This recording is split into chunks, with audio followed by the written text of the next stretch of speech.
सर्वरूपदर्शिने नमः। ओम सर्वरूपदर्शिने नमः। ओम मानवरूपदर्शिने नमः। ओम मानवरूपधारिणे नमः। ओम सर्वव्यापिने नमः। ओम सर्वदुःखनिवारिणे नमः। ओम कामसंहारिणे नमः।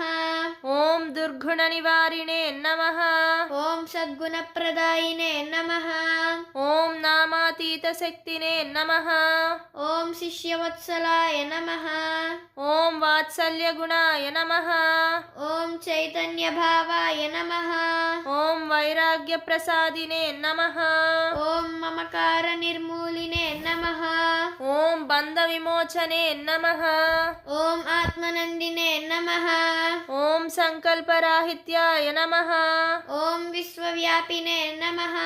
ओम वेदान्तरूपिणे नमः। ओम चैतन्यमूर्तिने नमः। ओम मुक्तिकांक्षप्रदायिने नमः।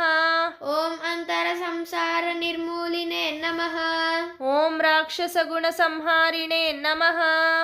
ओम सत्यगुणाभिवृद्धिने नमः। ओम वेदसारसंस्कारिणे नमः। ओम धर्मस्वभाविने नमः। ओम वैराग्यप्रसादिने नमः। ओम त्रिकालज्ञानिने नमः। ओम आत्मदर्पिणे नमः।